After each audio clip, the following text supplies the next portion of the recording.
नशे के कारोबार किए जा रहे हैं, जिस विच उन्हां दे परिवार नूं ईडी ते CBI वालों नोटिस भेजे गए, बुलाया गया, पुछगिछ की गई, कोर्ट दे विच केस उन्हां दे खिलाफ शुरू होए आ, उस दी जानकारी दित्ती है। शराब के नशियां दे विच कारोबार दे विच पए होण और उन्हां नूं श्रोमणी गुरुद्वारा प्रबंधक कमेटी की गोलक की दुरवरतों करके उन्हां नूं प्रमोट किया जा रहा होए, उन्हां दे उत्ते खर्च किया जा रहा है श्रोमणी गुरुद्वारा प्रबंधक कमेटी की गोलक का पैसा, चाहे वो सज्जन कुमार होवे, जगदीश टाइटलर होवे, चाहे कमलनाथ होवे, उन्हां नूं बचाउण दी उन्होंने पूरी कोशिश की हमेशा ही। सरना भरावां ने जिवें पहले कोशिश की आ, अज भी वो उन्हां दे संपर्क दे विच, सूत्रां तो पता लगता है कि अज भी उन्हां दे संपर्क दे विच आ और किते ना किते उन्हां नूं शैल्टर देण दी जिहड़ी आ वो कोशिश की जा रही है। हमेशा ही सिख विरोधी कामां दे विच इनवॉल्व रहे हैं। नशियां दे विच जिन्हां दे परिवार इनवॉल्व है, जो कि थोड़ा समा पहले श्रोमणी अकाली दल के दिल्ली के प्रधान बने हैं, उन्होंने उस चैनल के माध्यम के नाल प्रमोट किया जा रहा है। और सूत्रों तो यह भी जो पता चलिया, जो मार्केट के विच गल चल रही है कि PTC चैनल वालों करोड़ा रुपया जिहड़ा है वो श्रोमणी गुरुद्वारा प्रबंधक कमेटी नूं देना बकाया है, मंग पत्र दिता है। उस विच दिल्ली दे विच सरदार परमजीत सिंह सरना ते सरदार हरविंदर सिंह सरना वालों जो पंथ विरोधी काम किए जा रहे हैं, उस दे बारे जथेदार साहब नूं जानकारी दिती है। विशेष तौर के उत्ते जो सरना भरावां नूं प्रमोट करन लई श्रोमणी गुरुद्वारा प्रबंधक कमेटी दियां गोलकां दा मूँह दिल्ली वाले खोलिया गया है, उस बारे जानकारी दिती है जथेदार साहब नूं। सरना भरावां वालों जो दिल्ली दे विच ते होर स्टेटां दे विच यूपी, हरियाणा, पंजाब, जो उन्हां दे परिवार वालों शराब दे नशे दे कारोबार किए जा रहे हैं, जिस विच उन्हां दे परिवार नूं ईडी ते CBI वालों नोटिस भेजे गए, बुलाया गया, पुछगिछ की गई, कोर्ट दे विच केस उन्हां दे खिलाफ शुरू होए आ, उस दी जानकारी दिती है। और ये बहुत ही मंदभागी गल है कि जिन्हां दे परिवार शराब के नशियां दे विच कारोबार दे विच पए होण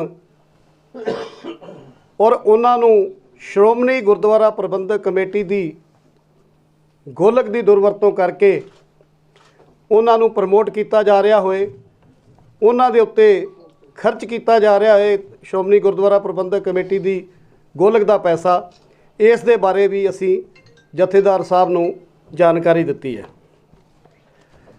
सरना भरा जिहड़े कि शुरू तो ही पंथ विरोधी कारजां दे विच इनवॉल्व रहे हैं। जे असी 1984 की गल करिए तो उन्होंने चाहे वो सज्जन कुमार होवे, जगदीश टाइटलर होवे, चाहे कमलनाथ होवे, उन्होंने बचाउण दी उन्होंने पूरी कोशिश की हमेशा ही।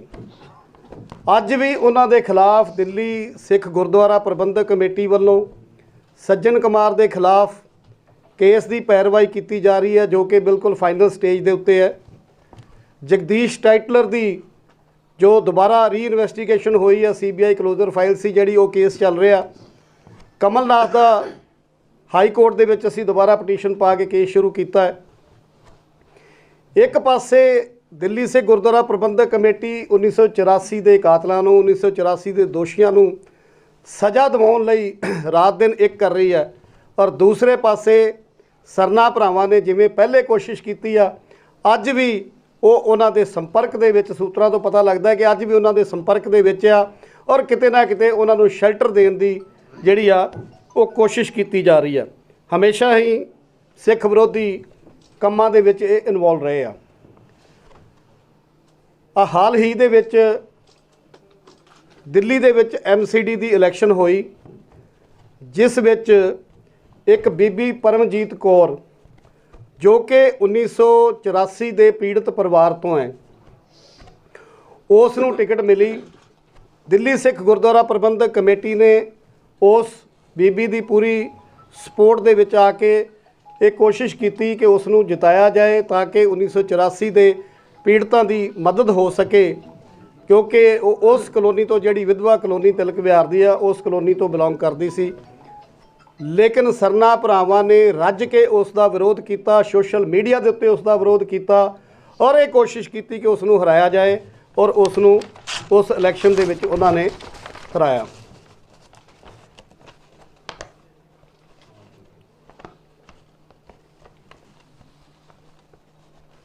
एक विशेष चैनल ਦੇ माध्यम ਦੇ ਨਾਲ ਸਰਨਾ ਭਰਾਵਾਂ ਨੂੰ ਪ੍ਰਮੋਟ ਕੀਤਾ ਜਾ ਰਿਹਾ ਹੈ। ਜਥੇਦਾਰ ਅਕਾਲ ਤਖਤ ਸਾਹਿਬ ਵੱਲੋਂ ਵੀ ਇਸ ਗੱਲ ਦੀ ਹੁਕਮ ਹੋਇਆ ਸੀ ਕਿ ਸ਼੍ਰੋਮਣੀ ਗੁਰਦੁਆਰਾ ਪ੍ਰਬੰਧਕ ਕਮੇਟੀ ਆਪਣਾ ਚੈਨਲ ਚਲਾਏ, ਆਪਣਾ ਚੈਨਲ ਸ਼ੁਰੂ ਕਰੇ।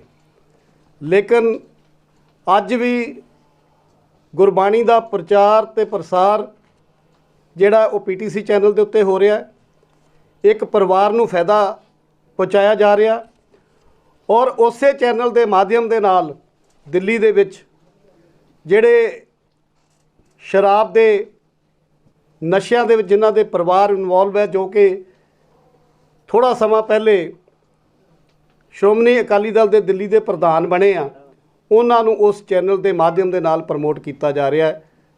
ਔਰ ਸੂਤਰਾਂ ਤੋਂ ਇਹ ਵੀ ਜੋ ਪਤਾ ਚੱਲਿਆ, ਜੋ ਮਾਰਕੀਟ ਦੇ ਵਿੱਚ ਗੱਲ ਚੱਲ ਰਹੀ ਹੈ ਕਿ PTC ਚੈਨਲ ਵੱਲੋਂ ਕਰੋੜਾਂ ਰੁਪਈਆ ਜਿਹੜਾ ਹੈ ਉਹ ਸ਼੍ਰੋਮਣੀ ਗੁਰਦੁਆਰਾ ਪ੍ਰਬੰਧਕ ਕਮੇਟੀ ਨੂੰ ਦੇਣਾ ਬਕਾਇਆ ਹੈ।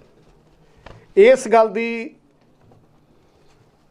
ਜਥੇਦਾਰ ਸਾਹਿਬ ਨੇ ਵੀ ਜੋ PTC ਚੈਨਲ ਦਾ ਸ਼੍ਰੋਮਣੀ ਗੁਰਦੁਆਰਾ ਪ੍ਰਬੰਧਕ ਕਮੇਟੀ ਦੇ ਨਾਲ ਕੀ ਇਕਰਾਰਨਾਮਾ ਹੋਇਆ ਉਸ ਨੂੰ ਜਗ ਜ਼ਾਹਰ ਕਰਨ ਦੀ ਗੱਲ ਕੀਤੀ ਸੀ, ਲੇਕਿਨ ਅੱਜ ਤੱਕ ਉਹ ਇਕਰਾਰਨਾਮਾ ਨਹੀਂ ਦੱਸਿਆ ਗਿਆ, ਸੰਗਤ ਨੂੰ ਨਹੀਂ ਦੱਸਿਆ ਗਿਆ ਕਿ ਉਸ ਇਕਰਾਰਨਾਮੇ ਦੇ ਤਹਿਤ ਕੀ ਇਹਨਾਂ ਦੇ ਵਿੱਚ ਆਪਸ ਦੇ ਵਿੱਚ ਗੱਲਬਾਤ ਸੀ, ਕੀ ਲੈਣਾ ਦੇਣਾ ਸੀ। ਲੇਕਿਨ ਇਹ ਜੋ ਸੂਤਰਾਂ ਤੋਂ ਪਤਾ ਲੱਗ ਰਿਹਾ ਹੈ ਕਿ ਕਰੋੜਾਂ ਰੁਪਈਆ PTC ਚੈਨਲ ਨੇ ਸ਼੍ਰੋਮਣੀ ਗੁਰਦੁਆਰਾ ਪ੍ਰਬੰਧਕ ਕਮੇਟੀ ਨੂੰ ਅੱਜ ਵੀ ਜਿਹੜਾ ਬਕਾਇਆ ਦੇਣਾ ਹੈ। ਜੋ ਪੰਥ ਵਿਰੋਧੀ ਹੈ, ਜਿਨ੍ਹਾਂ ਨੇ ਪੰਥ ਵਿਰੋਧੀ ਕੰਮ ਕੀਤੇ ਆ, ਜਿਨ੍ਹਾਂ ਨੇ ਕੌਮ ਦਾ ਘਾਣ ਕੀਤਾ ਹੈ, ਜਿਨ੍ਹਾਂ ਨੇ 1984 ਦੇ ਕਾਤਲਾਂ ਨੂੰ ਬਚਾਉਣ ਦੀ ਕੋਸ਼ਿਸ਼ ਕੀਤੀ ਹੈ, ਜਿਹੜੇ ਅੱਜ ਅਸੀਂ ਆਪਣੇ ਨੌਜਵਾਨ ਪੀੜ੍ਹੀ ਨੂੰ ਨਸ਼ਿਆਂ ਤੋਂ ਬਚਾਉਣ ਦੀ ਗੱਲ ਕਰ ਰਹੇ ਹਾਂ। ਅੱਜ ਅਸੀਂ ਆਪਣੇ ਨੌਜਵਾਨ ਬੱਚਿਆਂ ਨੂੰ ਜੋ ਕਿਤੇ ਨਾ ਕਿਤੇ ਭਟਕੇ ਆ ਉਹਨਾਂ ਨੂੰ ਸਿੱਧੇ ਰਸਤੇ ਪਾਉਣ ਦੀ ਗੱਲ ਕਰ ਰਹੇ ਆ। ਲੇਕਿਨ ਦੂਸਰੇ ਪਾਸੇ ਜੋ ਦਿੱਲੀ ਇਕਾਈ ਦੇ ਪ੍ਰਧਾਨ ਬਣੇ ਆ ਉਹਨਾਂ ਦਾ ਪਰਿਵਾਰ ਨਸ਼ਿਆਂ ਦੇ ਵਿੱਚ ਇਨਵੋਲਵ ਹੈ। ਇਸ ਗੱਲ ਦੀ ਪ੍ਰੋੜਤਾ ED ਔਰ CBI ਦੇ ਜੋ ਨੋਟਿਸ ਹੈ, ਇਨਵੈਸਟੀਗੇਸ਼ਨ ਹੋ ਗਈ ਆ, ਕੇਸ ਸ਼ੁਰੂ ਹੋ ਗਏ ਆ, ਇਹ ਪੱਕੀ ਮੋਹਰ ਉਸ ਦੇ ਉੱਤੇ ਲੱਗ ਗਈ ਆ ਕਿ ਉਹਨਾਂ ਦੇ ਪਰਿਵਾਰ ਨਸ਼ਿਆਂ ਦੇ ਵਿੱਚ ਇਨਵੋਲਵ ਹੈ।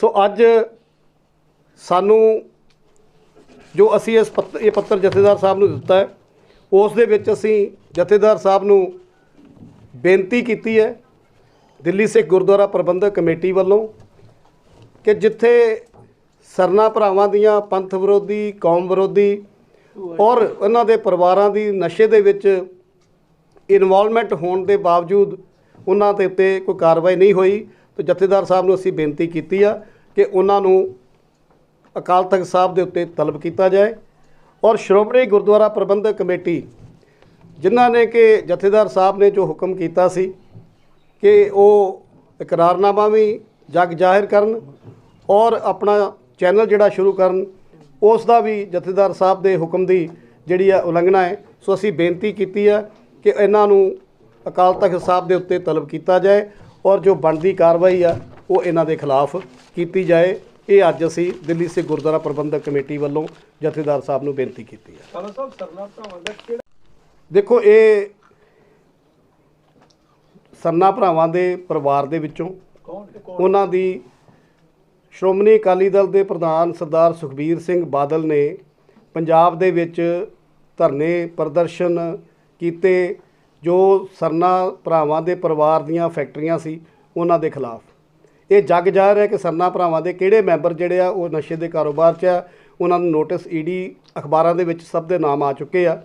ਪਰਮਜੀਤ ਸਿੰਘ ਸਰਨਾ ਜਾਂ ਹਰਵਿੰਦਰ ਸਿੰਘ ਸਰਨਾ ਨੂੰ ਈਡੀ ਨੇ ਕਦੀ ਤਲਬ ਮਾਮਲੇ ਦੇ ਵਿੱਚ? ਦੇਖੋ ਅਸੀਂ ਪਰਿਵਾਰ ਦੀ ਗੱਲ ਕਰ ਰਹੇ ਹਾਂ। ਜੇ ਕਿਸੇ ਪਰਿਵਾਰ ਦੇ ਵਿੱਚ ਜੇ ਜਦੋਂ ਆਪਾਂ ਪਰਿਵਾਰ ਦੀ ਗੱਲ ਕਰਦੇ ਹਾਂ, ਹਾਂਜੀ ਪਰਿਵਾਰ ਦੀ ਗੱਲ ਕਰਦੇ ਹਾਂ ਜੀ ਜੀ ਉਹ ਵੀ ਫਿਰ ਉਹ ਵੀ ਜਿੰਨੇ ਪਰਮਜੀਤ ਸਿੰਘ ਸਰਨਾ ਪਰਿਵਾਰ ਦੀ ਗੱਲ ਕਰ ਰਹੇ ਹਾਂ ਕਿ ਉਹਨਾਂ ਦੀ ਜੋ ਉਹਨਾਂ ਦੀ ਬੇਟੀ ਹੈ ਉਸ ਨੂੰ ਤਲਬ ਕੀਤਾ ਗਿਆ CBI ਵੱਲੋਂ, ਈਡੀ ਵੱਲੋਂ, ਔਰ ਉਹਨਾਂ ਦੇ ਖਿਲਾਫ ਨੋਟਿਸ ਵੀ ਇਸ਼ੂ ਹੋਏ ਆ, ਉਹਨਾਂ ਦੀ ਇਨਵੈਸਟੀਗੇਸ਼ਨ ਵੀ ਹੋਈ ਆ, ਉਹਨਾਂ ਦੇ ਖਿਲਾਫ ਕੇਸ ਵੀ ਹੋਇਆ। ਫਿਰ ਸਰਨਾ ਸਾਹਿਬ ਜਦੋਂ ਰਿਸ਼ਤੇਦਾਰੀ ਪਰਿਵਾਰ ਹੈ ਤੇ ਪਰਿਵਾਰ ਦੇ ਨਾਲ ਉਹ ਬਿਲਕੁਲ ਦੋਸ਼ੀ ਨਹੀਂ। ਅਗਲੇ ਘਰ ਨਹੀਂ ਚਲੇਗੀ ਜੀ, ਪਰਿਵਾਰ ਤੇ ਉਹਨਾਂ ਦਾ ਹੀ ਆ ਨਾ, ਅਗਲੇ ਘਰ ਕਿਵੇਂ ਚਲੇਗੀ? ਪਰਿਵਾਰ ਤੇ ਉਹਨਾਂ ਦੇ ਉਸੇ ਪਰਿਵਾਰ ਦੇ ਵਿੱਚੋਂ ਹੀ ਆ ਨਾ, ਉਸੇ ਸੁਖਬੀਰ ਸਿੰਘ ਬਾਦਲ ਦੇ ਬਿਲਕੁਲ ਸ਼ੈਲਟਰ ਦਿੰਦੇ। ਸ਼ੈਲਟਰ ਦੇਣ ਕਰਕੇ ਹੀ ਉਹਨਾਂ ਨੇ ਸ਼੍ਰੋਮਣੀ ਅਕਾਲੀ ਦਲ ਜੁਆਇਨ ਕੀਤਾ। ਪਿਛਲੇ 20-22 ਸਾਲਾਂ ਤੋਂ ਲਗਾਤਾਰ ਉਹ ਪਾਣੀ ਪੀ ਕੇ ਕੋਸਦੇ ਸੀ। ਉਹਨਾਂ ਨੂੰ ਸ਼੍ਰੋਮਣੀ ਅਕਾਲੀ ਦਲ ਨੂੰ ਸਰਦਾਰ ਸੁਖਬੀਰ ਸਿੰਘ ਬਾਦਲ, ਸਰਦਾਰ ਪ੍ਰਕਾਸ਼ ਸਿੰਘ ਬਾਦਲ, ਸ਼੍ਰੋਮਣੀ ਗੁਰਦੁਆਰਾ ਪ੍ਰਬੰਧਕ ਕਮੇਟੀ ਪਿਛਲੇ 20 ਸਾਲਾਂ ਤੋਂ ਸਰਨਾ ਭਰਾ ਜਿਹੜੇ ਕੋਸਦੇ ਆਏ ਸੀ। ਅੱਜ ਐਸਾ ਕੀ ਉਹਨਾਂ ਦਾ ਪਿਆਰ ਜਾਗ ਪਿਆ ਕਿ ਉਹ ਉਸ ਪਾਰਟੀ ਦੇ ਵਿੱਚ ਸ਼ਾਮਲ ਹੋ ਗਏ। ਇਹਦਾ ਕਾਰਨ ਇਹੀ ਸੀ ਕਿ ਉਹਨਾਂ ਨੂੰ ਪੰਥਕ ਕਵਚ ਚਾਹੀਦਾ ਸੀ, ਉਹਨਾਂ ਨੂੰ ਸ਼ੈਲਟਰ ਚਾਹੀਦਾ ਸੀ ਈਡੀ CBI ਤੋਂ ਬਚਣ ਲਈ, ਜਿਹਦੇ ਕਰਕੇ ਮੈਂ ਸਮਝਦਾ ਕਿ ਉਹਨਾਂ ਨੇ ਇਹ ਜਿਹੜਾ ਕਦਮ ਪੁੱਟਿਆ। ਸਰਬੀਰ ਸਿੰਘ ਵੀ ਨਾਲ ਇਕੱਠੇ ਹੋ ਕੇ ਜੁੜਨਦੇ ਆ, ਕਿਤੇ ਨਾ ਕਿਤੇ ਜਿਹੜਾ ਸਾਂਝ ਪੈ ਜਾਂਦੀ ਹੈ, ਕਿਤੇ ਨਾ ਕਿਤੇ ਤੇ ਸਾਂਝ ਪੈ ਜਾਂਦੀ ਹੈ। ਨਹੀਂ, ਸਾਡੇ ਵੱਲੋਂ ਜਦੋਂ ਸਰਸਾ ਸਾਹਿਬ ਸ਼੍ਰੋਮਣੀ ਦਿੱਲੀ ਸਿੱਖ ਗੁਰਦੁਆਰਾ ਪ੍ਰਬੰਧਕ ਕਮੇਟੀ ਦੇ ਪ੍ਰਧਾਨ ਸੀ, ਸਾਰੀ ਟੀਮ ਇੱਕ ਸੀ। ਉਸ ਤੋਂ ਬਾਅਦ ਉਹਨਾਂ ਨੇ ਜਦੋਂ ਉਹ ਮੈਂਬਰ ਨਹੀਂ ਬਣੇ, ਉਹ ਉਹਨਾਂ ਦੂਸਰੀ ਪਾਰਟੀ ਜੁਆਇਨ ਕਰ ਲਈ ਆ। ਠੀਕ ਹੈ, ਉਹ ਸਰਕਾਰ ਦੇ ਨੁਮਾਇੰਦੇ ਆ, ਲੇਕਿਨ ਅਸੀਂ ਦਿੱਲੀ ਸਿੱਖ ਗੁਰਦੁਆਰਾ ਪ੍ਰਬੰਧਕ ਕਮੇਟੀ ਆਪਣਾ ਪ੍ਰਬੰਧ ਚਲਾ ਰਹੀ ਹੈ, ਇੰਡੀਪੈਂਡੈਂਟ ਪ੍ਰਬੰਧ ਚਲਾ ਰਹੀ ਹੈ। ਕੋਈ ਐਸਾ ਕੋਈ ਇੱਕ ਸ਼੍ਰੋਮਣੀ ਕਮੇਟੀ ਤੇ ਗੋਲਕ ਦਾ ਦੋਸ਼ ਲਾਇਆ ਕਿ ਸਰਨੇ ਭਰਾਵਾਂ ਦੇ ਉੱਤੇ ਖਰਚ ਕੀਤਾ ਜਾ ਰਿਹਾ। ਇਹਦੇ ਕੀ ਸਬੂਤ ਨੇ ਕਿ ਕਿੰਨਾ ਕੁ ਖਰਚ ਕਰ ਚੁੱਕੇ ਨੇ? ਕਰੋੜਾਂ ਰੁਪਏ ਕਹਿ ਰਹੇ। ਇਹਦਾ ਸਬੂਤ ਹੈ ਕਿ ਹੁਣੇ ਰੀਸੈਂਟਲੀ ਜਿਹੜੀ ਪ੍ਰੈਸ ਕਾਨਫਰੰਸ ਹੋਈ ਆ, ਜਿਹੜੀ ਸਰਨਾ ਸਾਹਿਬ ਨੇ ਕੀਤੀ ਆ, ਜਿਹਦੇ 'ਚ ਸ਼੍ਰੋਮਣੀ ਗੁਰਦੁਆਰਾ ਪ੍ਰਬੰਧਕ ਕਮੇਟੀ ਦੇ ਮੈਂਬਰ ਸਾਹਿਬ ਉਹਨਾਂ ਦੇ ਨਾਲ ਬੈਠੇ ਆ, ਉਹਦੇ ਵਿੱਚ ਉਹਨਾਂ ਨੇ 5-5 ਕਰੋੜ ਰੁਪਈਆ ਜਿਹੜਾ ਉਹ ਚਾਹੇ ਦਿੱਲੀ ਨੂੰ ਦੇਣ ਵਾਸਤੇ ਗੱਲ ਕੀਤੀ ਆ। ਜਿਹੜੇ ਕਾਰਜ ਦਿੱਲੀ ਸਿੱਖ ਗੁਰਦੁਆਰਾ ਪ੍ਰਬੰਧਕ ਕਮੇਟੀ ਦਿੱਲੀ ਦੇ ਵਿੱਚ ਆਲਰੇਡੀ ਕਰ ਰਹੀ ਆ, ਉੱਥੇ ਫ੍ਰੀ MRI ਕਰ ਰਹੀ ਆ, ਫ੍ਰੀ ਡਾਇਲਿਸਿਸ ਕਰ ਰਹੀ ਆ, CT ਸਕੈਨ ਕਰ ਰਹੀ ਆ, ਯਾਤਰਾਵਾਂ ਜਿਹੜੀਆਂ ਸੰਗਤ ਦੀਆਂ ਦਿੱਲੀ ਦੀਆਂ ਉਹਨਾਂ ਨੂੰ ਮੁਹੱਈਆ ਕਰਾਈ ਜਾ ਰਹੀਆਂ ਬੱਸਾਂ ਦਿੱਲੀ ਕਮੇਟੀ ਵੱਲੋਂ। ਤੇ ਮੈਂ ਸਮਝਦਾ ਉਸੇ ਕੰਮ ਨੂੰ ਰਿਪੀਟ ਕਰਨਾ ਇਹ ਸਰਨਾ ਭਰਾਵਾਂ ਨੂੰ ਪ੍ਰਮੋਟ ਕਰਨ ਵਾਲੀ ਗੱਲ ਸੀ, ਨਾ ਕਿ ਸੰਗਤ ਦੀ, ਕਿਉਂਕਿ ਸੰਗਤ ਨੂੰ ਤਾਂ ਸੁਵਿਧਾ ਮਿਲ ਰਹੀ ਸੀ। ਜੇ ਸ਼੍ਰੋਮਣੀ ਕਮੇਟੀ ਕਰਨਾ ਚਾਹੁੰਦੀ ਸੀ ਤੇ ਪੰਜਾਬ ਦੇ ਵਿੱਚ MRI ਫ੍ਰੀ ਕੀਤੀ ਜਾ ਸਕਦੀ ਸੀ, CT ਸਕੈਨ ਕੀਤੇ ਜਾ ਸਕਦੇ ਆ, ਮੈਡੀਕਲ ਸੁਵਿਧਾ ਫ੍ਰੀ ਦਿੱਤੀ ਜਾ ਸਕਦੀ ਹੈ ਪੰਜਾਬ ਦੇ ਵਿੱਚ। ਦਿੱਲੀ ਦੇ ਵਿੱਚ ਜਾ ਕੇ ਦੇਣ ਦੀ ਕੀ ਲੋੜ ਪੈ ਗਈ? ਕਾਲੋ ਸਾਹਿਬ ਤੁਸੀਂ ਕਹਿੰਦੇ ਪਏ ਹੋ ਉਹੀ ਜਵਾਬ ਦੇਣਗੇ ਨਾ ਜੀ। ਇਹ ਤਾਂ ਜਥੇਦਾਰ ਸਾਹਿਬ ਨੂੰ ਅਸੀਂ ਇਹੋ ਬੇਨਤੀ ਅਸੀਂ ਜਥੇਦਾਰ ਸਾਹਿਬ ਨੂੰ ਕੀਤੀ ਆ ਕਿ ਇਸ ਦਾ ਪੁੱਛਿਆ ਜਾਏ ਕਿ ਜੇ ਪੰਜਾਬ ਦੇ ਵਿੱਚ ਲੋੜ ਹੈ, ਪੰਜਾਬ ਦੇ ਵਿੱਚ ਟੀਚਰ ਧਰਨਾ ਦੇ ਰਿਹਾ ਜਿੱਦਾਂ ਤੁਸੀਂ ਦੱਸਿਆ, ਜਾਂ ਇੱਥੇ ਦਾ ਸਟਾਫ ਧਰਨਾ ਦੇ ਰਿਹਾ, ਤੇ ਫਿਰ ਦਿੱਲੀ ਦੇ ਵਿੱਚ ਜਾ ਕੇ 5 ਕਰੋੜ ਰੁਪਈਆ ਅਨਾਉਂਸ ਕਰਨ ਦੀ ਕੀ ਲੋੜ ਪੈ ਗਈ? ਸ਼੍ਰੋਮਣੀ ਅਕਾਲੀ ਦਲ ਨੇ ਕਿਹਾ ਸੀ ਕਿ ਬੰਦੀ ਸਿੱਖਾਂ ਦੀ ਰਿਹਾਈ ਦੇ ਇਹ ਤਾਂ ਹੁਣ ਸਰਨਾ ਸਾਹਿਬ ਦੱਸਣਗੇ ਕਿ ਉਹਨਾਂ ਨੇ ਕਿਹੜੀ ਪਾਰਟੀ ਦਾ ਵਿਰੋਧ ਕੀਤਾ। ਲੇਕਿਨ ਸਵਾਲ ਇੱਥੇ 1984 ਦੇ ਪੀੜਤ ਪਰਿਵਾਰ ਦੀ ਗੱਲ ਆ ਰਹੀ ਸੀ, ਪਾਰਟੀ ਦੀ ਗੱਲ ਨਹੀਂ ਆ ਰਹੀ ਸੀ। ਜਦੋਂ 1984 ਦਾ ਪੀੜਤ ਪਰਿਵਾਰ ਜਾਂ ਸਾਡਾ ਕੋਈ ਸ਼ਹੀਦ ਪਰਿਵਾਰ ਕਿੱਥੇ ਵੀ ਖੜਾ, ਸਾਨੂੰ ਉਹਨਾਂ ਦੀ ਮਦਦ ਜਿਹੜੀ ਆ ਕਰਨੀ ਚਾਹੀਦੀ ਸੀ, ਲੇਕਿਨ ਸਰਨਾ ਭਰਾਵਾਂ ਨੇ ਉਸ ਦਾ ਵਿਰੋਧ ਕੀਤਾ। ਕਿਉਂਕਿ ਤੁਹਾਡੀ ਮਦਦ ਪੂਰੀ ਨਹੀਂ ਪਈ, ਇਹਦਾ ਮਤਲਬ ਸਰਨਾ ਭਰਾਵਾਂ ਦੀ ਮਦਦ ਹੋ ਜਾਂਦੀ ਤਾਂ ਬੀਬੀ ਪਰਮਜੀਤ ਕੌਰ ਜਿੱਤ ਸਕਦੇ ਸੀ। ਜਿੱਤਣਾ ਜਾਂ ਨਾ ਜਿੱਤਣਾ ਇਹ ਬਾਅਦ ਦੀ ਗੱਲ ਹੈ, ਲੇਕਿਨ ਸਾਡਾ ਇੱਕ ਪੰਥਕ ਪਾਰਟੀ ਹੋਣ ਦੇ ਨਾਤੇ ਫਰਜ਼ ਬਣਦਾ ਸੀ ਕਿ ਉਸ ਦੀ ਮਦਦ ਕੀਤੀ ਜਾਵੇ। ਚਲੋ ਆਪਾਂ ਮੇਨ ਮੁੱਦੇ ਤੇ ਆਈਏ, ਜਿਹੜਾ ਤੁਸੀਂ ਦਿੱਤਾ ਵੀ ਜਥੇਦਾਰ ਸਾਹਿਬ ਨੂੰ ਵੀ ਸਰਨਾ ਭਰਾਵਾਂ ਦਾ ਸ਼ਰਾਬ ਦੇ ਕਾਰੋਬਾਰ ਜੀ ਉਹਦਾ ਕੋਈ ਸਬੂਤ ਪ੍ਰੂਫ ਕੋਈ ਪੇਸ਼ ਤਾਂ ਕਰੋ ਜੀ। ਤੁਸੀਂ ਤਾਂ ਵਕੀਲ ਹੋ, ਤੁਸੀਂ ਤਾਂ ਇਹ ਸਮਝਦੇ ਹੋ ਕਿ ਕਾਨੂੰਨ ਜਿਹੜਾ ਉਹ ਸਬੂਤਾਂ ਤੇ ਚੱਲਦਾ। ਤੁਸੀਂ ਤਾਂ ਕੋਈ ਸਬੂਤ ਦਿਖਾਓ ਵੀ ਇਸ ਤੋਂ ਵੱਡਾ ਸਰਨੇ ਦੀ ਸ਼ਰਾਬ ਦੀ ਫੈਕਟਰੀ ਆ, ਇਸ ਤੋਂ ਵੱਡਾ ਤੁਹਾਡੇ ਕੋਲ ਆ, ਉਸੇ ਸਰਨੇ ਤੋਂ ਹੀ ਕਹਾ ਦਿਓ। ਇਸ ਤੋਂ ਵੱਡਾ ਸਬੂਤ ਕੀ ਹੋ ਸਕਦਾ ਜੀ ਕਿ ਉਹਨਾਂ ਦੀ ਬੇਟੀ ਆ ਜਿਸ ਨੂੰ CBI ED ਨੇ ਨੋਟਿਸ ਦੇ ਕੇ ਬੁਲਾ ਕੇ ਕਈ ਘੰਟੇ ਤੱਕ ਪੁੱਛਗਿੱਛ ਕੀਤੀ ਆ ਔਰ ਹੁਣ ਕੋਰਟ ਦੇ ਵਿੱਚ ਕੇਸ ਆ। ਇਸ ਤੋਂ ਵੱਡਾ ਸਬੂਤ ਹੋਰ ਕੀ ਚਾਹੀਦਾ। ਦੇਸ਼ ਦੇ ਵਿੱਚ ਇੱਕ ਸਿਸਟਮ ਚੱਲਦਾ ਪਿਆ ਹੈ ਨਸ਼ੇ ਦੇ ਵਿੱਚ ਜੋ ਉਹਨਾਂ ਦਾ ਕਾਰੋਬਾਰ ਸੀ, ਜੋ ਦਿੱਲੀ ਦੇ ਵਿੱਚ ਜੋ ਪਾਲਿਸੀ ਜੋ ਬਣਾਈ ਗਈ ਉਸ ਦੇ ਵਿੱਚ ਉਹਨਾਂ ਦੀ ਇਨਵੋਲਵਮੈਂਟ ਸੀ, ਉਹਨਾਂ ਦੀ ਕੰਪਨੀਆਂ ਦੀ ਇਨਵੋਲਵਮੈਂਟ ਸੀ, ਜਿਹਦੇ ਕਰਕੇ ਉਹਨਾਂ ਨੂੰ ਤਲਬ ਕੀਤਾ ਗਿਆ। ਠੀਕ ਹੈ ਜੀ। ਉਸ ਤੇ ਇਤਰਾਜ਼ ਕੀਤਾ ਗਿਆ ਸੀ ਨਾਂ ਨੂੰ ਲੈ ਕੇ ਤੇ ਦਿੱਲੀ ਕਮੇਟੀ ਨੇ ਉਹ ਦਿਨ ਮਨਾਇਆ ਜੀ, ਇਹਦੇ ਬਾਰੇ ਕੀ ਕਹਿਣਾ ਚਾਹੋਗੇ? ਦੇਖੋ ਜੀ, ਦਿੱਲੀ ਸਿੱਖ ਗੁਰਦੁਆਰਾ ਪ੍ਰਬੰਧਕ ਕਮੇਟੀ ਹਮੇਸ਼ਾ ਹੀ ਸ਼੍ਰੀ ਅਕਾਲ ਤਖਤ ਸਾਹਿਬ ਨੂੰ ਸਿਰਮੌਰ ਮੰਨਦੀ ਹੈ ਔਰ ਜੋ ਹੁਕਮ ਹੈ ਹਮੇਸ਼ਾ ਹੀ ਦਿੱਲੀ ਸਿੱਖ ਗੁਰਦੁਆਰਾ ਪ੍ਰਬੰਧਕ ਕਮੇਟੀ ਵੱਲੋਂ ਸਿਰ ਮੱਥੇ ਦੇ ਉੱਤੇ ਮੰਨਿਆ ਗਿਆ ਹੈ ਔਰ ਇਸ ਤਰ੍ਹਾਂ ਦਾ ਕੋਈ ਵੀ ਹੁਕਮ ਨਹੀਂ ਸੀ ਕਿ ਇਹ ਦਿਨ ਨਹੀਂ ਮਨਾਉਣਾ। ਇਸ ਤਰ੍ਹਾਂ ਦਾ ਕੋਈ ਨਹੀਂ ਸੀ। ਜੇ ਕੋਈ ਹੈ ਤਾਂ ਤੁਸੀਂ ਦਿਖਾ ਦਿਓ, ਇਹੋ ਜੀ ਕੋਈ ਗੱਲ ਨਹੀਂ ਸੀ। ਵੱਡੇ ਪੱਧਰ ਦੇ ਉੱਤੇ ਦਿਨ ਮਨਾਉਣਾ ਵੀ ਨਹੀਂ ਚਾਹੀਦਾ ਕਿ ਆਪਾਂ ਵੀ ਦਿਨ ਮਨਾਈਏ, ਆਪਣੇ ਢੰਗ ਨਾਲ ਮਨਾ ਲੈਂਦੇ, ਆਪਣੇ ਨਾਂ ਹੇਠ ਮਨਾ ਲੈਂਦੇ, ਪਰ ਸ਼੍ਰੋਮਣੀ ਕਮੇਟੀ ਨੇ ਕਿਉਂ ਨਹੀਂ ਮਨਾਇਆ ਜੀ? ਇਹ ਮੈਂ ਸਮਝਦਾ ਕਿ ਸ਼੍ਰੋਮਣੀ ਕਮੇਟੀ ਨੂੰ ਜਵਾਬ ਦੇਣਾ ਚਾਹੀਦਾ। ਪਰ ਜਿਸ ਤਰ੍ਹਾਂ ਇਹ ਵੱਡੇ ਪੱਧਰ ਦੇ ਉੱਤੇ ਮਨਾਇਆ ਗਿਆ, ਪੂਰੇ ਸੰਸਾਰ ਭਰ ਦੇ ਵਿੱਚ, ਵਰਲਡ ਦੇ ਵਿੱਚ ਸਾਹਿਬਜ਼ਾਦਿਆਂ ਦੇ ਜੋ ਇਤਿਹਾਸ ਸੀ ਉਸ ਦੀ ਜਾਣਕਾਰੀ ਮਿਲੀ। ਚਾਹੇ ਉਹ ਕੇਰਲਾ ਸੀ, ਕਰਨਾਟਕਾ ਸੀ, ਚਾਹੇ ਤ੍ਰਿਪੁਰਾ ਸੀ, ਮਨੀਪੁਰ ਸੀ, ਪੂਰੇ ਦਿੱਲੀ ਦੇ ਹਰ ਸੂਬੇ ਦੇ ਵਿੱਚ, ਹਰ ਸਕੂਲਾਂ ਦੇ ਵਿੱਚ, ਏਅਰਪੋਰਟਾਂ ਤੇ, ਮੈਟਰੋ ਦੇ ਵਿੱਚ ਬਹੁਤ ਵੱਡੇ ਪੱਧਰ ਦੇ ਉੱਤੇ ਪ੍ਰਚਾਰ ਔਰ ਪ੍ਰਸਾਰ ਹੋਇਆ। ਸੋ ਮੈਂ ਸਮਝਦਾ ਕਿ ਸ਼੍ਰੋਮਣੀ ਗੁਰਦੁਆਰਾ ਪ੍ਰਬੰਧਕ ਕਮੇਟੀ ਨੂੰ ਵੀ ਮਨਾਉਣਾ ਚਾਹੀਦਾ। ਤੁਸੀਂ ਕਹਿ ਰਹੇ ਕਿ ਸ਼ਰਾਬ ਦੇ ਕੇਸ ਦੇ ਇਹ ਜੀ ਹੁਣ ਅੱਗੇ ਦੋਸ਼ੀ ਸਾਬਤ ਨਾ ਹੋਣ ਉਹਨਾਂ ਚਿਰ ਤਾਂ ਕੁਝ ਨਹੀਂ ਹੋ ਸਕਦਾ ਨਾ ਜੀ। ਤਲਬ ਤੇ ਹਰ ਕੁਝ ਕਿਸੇ ਨੂੰ ਕੀਤਾ ਜਾ ਸਕਦਾ। ਦੇਖੋ, ਸਿੱਖ ਕੌਮ ਦੇ ਵਿੱਚ, ਸਿੱਖ ਧਰਮ ਦੇ ਵਿੱਚ, ਸਿੱਖ ਪੰਥ ਦੇ ਵਿੱਚ ਇਹ ਜ਼ਰੂਰੀ ਨਹੀਂ ਕਿ ਜਦੋਂ ਉਹ ਸਾਬਤ ਹੋਏਗਾ ਤੇ ਫਿਰ ਉਸ ਦੇ ਉੱਤੇ ਕਾਰਵਾਈ ਹੋਏਗੀ। ਜੇ ਉਸ ਦਾ ਨਾਮ ਵੀ ਕਿਤੇ ਆਉਂਦਾ ਹੈ ਤੇ ਉਹਦੇ ਉੱਤੇ ਕਾਰਵਾਈ ਬਣਦੀ ਆ। ਕਿਉਂਕਿ ਕਾਫੀ ਚਾਹੁੰਦਾ ਜੀ ਤੁਹਾਡੇ ਇੱਕ ਨਹੀਂ, ਦੇਖੋ, ਕੋਈ ਜਿਹੜੀ ਬੋਲਦੇ ਆ ਕੋਈ ਅੱਖਰਵਾਦ ਕਾਟ ਹੋਣਾ, ਉਹਨਾਂ ਨੇ ਗ੍ਰੰਥ ਸਾਹਿਬ ਦੇ ਵਿੱਚ ਭਗਤ ਸਿੰਘ ਦੀ ਬਾਣੀ ਦਰਜ ਨਹੀਂ, ਭਗਤਾਂ ਦੀ ਬਾਣੀ ਦੀ ਗੱਲ ਸੀ, ਭਗਤ ਸਿੰਘ ਨਹੀਂ। ਉਹ ਕਿਤੇ ਸਲਿੱਪ ਆਫ ਟੰਗ ਹੋ ਗਿਆ ਹੋਏਗਾ, ਪਰ ਉਹ ਇਹ ਕੋਈ ਇੰਟੈਂਸ਼ਨ ਕੋਈ ਇਹੋ ਜਿਹੀ ਨਹੀਂ ਸੀ ਕਿ ਵੀ ਕੋਈ ਗਲਤ ਬੋਲਣਾ ਹੈ। ਲੇਕਿਨ ਉਹ ਬਿਲਕੁਲ ਉਹਨਾਂ ਨੇ ਪਛਤਾਵਾ ਵੀ ਉਸ ਗੱਲ ਦਾ ਕੀਤਾ ਹੈ ਕਿ ਵੀ ਜੇ ਮੈਂ ਕੋਈ ਗਲਤ ਉਹਦੇ ਚੋਂ ਬੋਲਿਆ ਗਿਆ। ਉਹਨਾਂ ਦਾ ਕਹਿਣ ਦਾ ਮਕਸਦ ਸੀ ਭਗਤਾਂ ਦੀ ਬਾਣੀ, ਲੇਕਿਨ ਉਹ ਭਗਤ ਸਿੰਘ ਕਹਿ ਗਿਆ, ਉਹ ਸਲਿੱਪ ਆਫ ਟੰਗ। ਸਰਨਾ ਸਾਹਿਬ ਤੇ ਦੋਸ਼ ਲੱਗਣ ਦੇ ਨੇ ਕਿ ਹੁਣ ਇਹਨਾਂ ਨੂੰ ਤਲਬ ਕਰਨਾ, ਉਹ ਤਲਬ ਹੋ ਜਾਣੇ ਚਾਹੀਦੇ ਨੇ। ਤੁਹਾਡੇ ਬੰਦੇ ਗਲਤੀ ਵੀ ਕਰਦੇ ਵੀ ਕੋਈ ਨਾ ਚਾਹੀਦਾ, ਉਹ ਪਛਤਾਵਾ ਨਹੀਂ ਕਰਨਾ ਜੀ ਆਪਾਂ। ਦੇਖੋ, ਮੈਂ ਪਹਿਲਾਂ ਗੱਲ ਕਹੀ ਹੈ ਕਿ ਸਿੱਖ ਪੰਥ ਦੇ ਵਿੱਚ ਜਦੋਂ ਕਿਸੇ ਨਸ਼ੇ ਦੀ ਇਨਵੋਲਵਮੈਂਟ ਕਿਸੇ ਦੀ ਆਉਂਦੀ ਆ, ਉਸ ਨੂੰ ਤੁਰੰਤ ਉਹਦੇ ਉੱਤੇ ਐਕਸ਼ਨ ਹੋਣਾ ਚਾਹੀਦਾ। ਇਹ ਇਨਵੈਸਟੀਗੇਸ਼ਨ ਸਰਕਾਰਾਂ ਨੇ, ਕਦੋਂ ਸਰਕਾਰਾਂ ਦੀ ਇਨਵੈਸਟੀਗੇਸ਼ਨ ਹੋਏਗੀ, ਕਦੋਂ ਕਾਰਵਾਈ ਹੋਏਗੀ? ਜੇ 10 ਸਾਲ ਕੇਸ ਚੱਲੇਗਾ ਤਾਂ 10 ਸਾਲ ਬਾਅਦ ਕਾਰਵਾਈ ਨਹੀਂ ਹੋਏਗੀ। ਇਹਦੇ ਉੱਤੇ ਤੁਰੰਤ ਕਾਰਵਾਈ ਹੋਣੀ ਚਾਹੀਦੀ। ਮੁੱਖ ਮੰਤਰੀ ਪੰਜਾਬ ਭਗਵੰਤ ਮਾਨ ਨੇ ਪਿਛਲੇ ਦਿਨੀ ਕੋਈ ਵਿਵਾਦਿਤ ਬਿਆਨ ਦਿੱਤਾ ਸੀਗਾ ਜੀ, ਗੁਰਦੁਆਰਾ ਸਾਹਿਬ ਤੋਂ ਗੋਲਕਾਂ ਚੁੱਕ ਦੇਣੀਆਂ ਚਾਹੀਦੀਆਂ ਨੇ ਤੇ ਸੰਗਤ ਸਿਰਫ ਸ਼ਰਧਾ ਨਾਲ ਹੀ ਮੱਥਾ ਟੇਕੇ। ਤੇ ਕਈ ਤਾਂ ਉਹਨਾਂ ਸ਼੍ਰੋਮਣੀ ਕਮੇਟੀ ਦੇ ਸੰਦਰਭ ਸੀਗੀ ਗੱਲ ਵੀ ਅੱਧੇ ਮੈਂਬਰ ਅਸਤੀਫਾ ਦੇ ਜਾਣਗੇ। ਦਿੱਲੀ ਕਮੇਟੀ ਦੇ ਵੀ ਮੈਂਬਰ ਨੇ, ਦਿੱਲੀ ਕਮੇਟੀ ਤੇ ਵੀ ਗੋਲਕਾਂ ਨੇ, ਸਾਰੇ ਗੁਰੂ ਘਰਾਂ 'ਚ ਗੋਲਕਾਂ ਨੇ। ਇਹਦੇ ਬਾਰੇ ਤੁਹਾਡਾ ਕੀ ਪ੍ਰਤੀਕਰਮ? ਨਹੀਂ ਜੀ, ਇਹਦੇ ਬਾਰੇ ਗੁਰੂ ਘਰ ਦੇ ਵਿੱਚ ਗੋਲਕਾਂ ਤੋਂ ਬਗੈਰ ਗੁਰੂ ਘਰ ਦਾ ਪ੍ਰਬੰਧ ਕਿਵੇਂ ਚੱਲੇਗਾ? ਔਰ ਗੋਲਕਾਂ ਸੰਗਤ ਦੀ ਸ਼ਰਧਾ ਹੈ। ਸੰਗਤ ਆਪਣੀ ਸ਼ਰਧਾ ਭਾਵਨਾ ਦੇ ਨਾਲ ਜਦੋਂ ਨਤਮਸਤਕ ਹੁੰਦੀ ਆ ਕਿ ਉਹ ਜੋ ਵੀ ਭੇਟਾਵਾਂ ਦਿੰਦੀ ਆ। ਸੋ ਇਹ ਮੈਂ ਸਮਝਦਾ ਸੀ ਇਸ ਗੱਲ ਨਾਲ ਸਹਿਮਤ ਨਹੀਂ ਆ। ਗੁਰੂ ਘਰ ਦੇ ਵਿੱਚ ਗੋਲਕਾਂ ਹੋਣੀਆਂ ਚਾਹੀਦੀਆਂ। ਧਰਮ ਜਾਗਰੂਕਤਾ ਲਹਿਰ ਕਹਿ ਦਿਓ ਜੀ ਜਵਾਬ ਦੱਸੋ ਹੋਮਾ ਜੀ।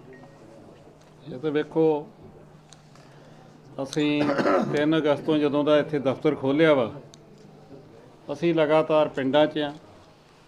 ਗੁਰੂ ਸਾਹਿਬ ਦੇ ਜਿਹੜੇ ਅਸਥਾਨ ਨੇ, ਗੁਰਦੁਆਰਾ ਸਾਹਿਬ, ਉੱਥੇ ਸੰਗਤ ਨੂੰ ਜਾ ਕੇ ਸੰਬੋਧਨ ਕਰੀਦਾ, ਸਿੱਖ ਧਰਮ ਦੇ ਤੋਂ ਜਾਣੂ ਕਰਵਾਈਦਾ, ਇਤਿਹਾਸ ਤੋਂ ਜਾਣੂ ਕਰਾਈਦਾ, ਗੁਰ ਇਤਿਹਾਸ ਤੋਂ ਜਾਣੂ ਕਰਾਈਦਾ। ਪਿੰਡਾਂ 'ਚ ਸ਼ਾਮ ਨੂੰ ਅਸੀਂ ਪ੍ਰੋਜੈਕਟਰ ਦਿੱਲੀ ਸਿੱਖ ਗੁਰਦੁਆਰਾ ਪ੍ਰਬੰਧਕ ਕਮੇਟੀ ਨੇ ਭੇਜਿਆ, ਧਰਮ ਪ੍ਰਚਾਰ ਕਮੇਟੀ ਪੰਜਾਬ ਨੂੰ। ਸ਼ਾਮ ਨੂੰ ਪਿੰਡਾਂ ਦੇ ਵਿੱਚ ਜਿਹੜੀਆਂ ਧਾਰਮਿਕ ਅਤੇ ਇਤਿਹਾਸਕ ਫਿਲਮਾਂ ਜਿਹੜੀਆਂ ਨੇ ਵਿਖਾਈਆਂ ਜਾ ਰਹੀਆਂ। ਸਕੂਲਾਂ ਦੇ ਵਿੱਚ ਜੋ ਵਿਦਿਆਰਥੀ ਨੇ ਉਹਨਾਂ ਨੂੰ ਜਾ ਕੇ ਡਾਇਰੈਕਟ ਸੰਬੋਧਨ ਕੀਤਾ ਜਾ ਰਿਹਾ ਤੇ ਗੁਰ ਇਤਿਹਾਸ ਤੋਂ ਉਹਨਾਂ ਨੂੰ ਜਿਹੜਾ ਵਾ ਜਾਣੂ ਕਰਵਾਇਆ ਜਾ ਰਿਹਾ।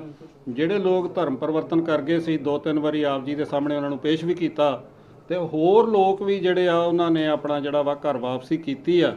ਤੇ ਅੱਗੇ ਤੋਂ ਇਹ ਗੱਲ ਧਰਮ ਪਰਿਵਰਤਨ ਦੀ ਜਿਹੜੀ ਆ ਪੰਜਾਬ ਦੀ ਜਿਹੜੀ ਆ ਠੱਲ ਪਈ ਆ, ਰੁਕੀ ਆ। ਕਿਹੜੀਆਂ ਫਿਲਮਾਂ, ਧਾਰਮਿਕ ਫਿਲਮਾਂ ਜਿਹੜੀਆਂ ਕਿਹੜੀਆਂ ਦਿਖਾਈਆਂ ਜਾ ਰਹੀਆਂ ਨੇ?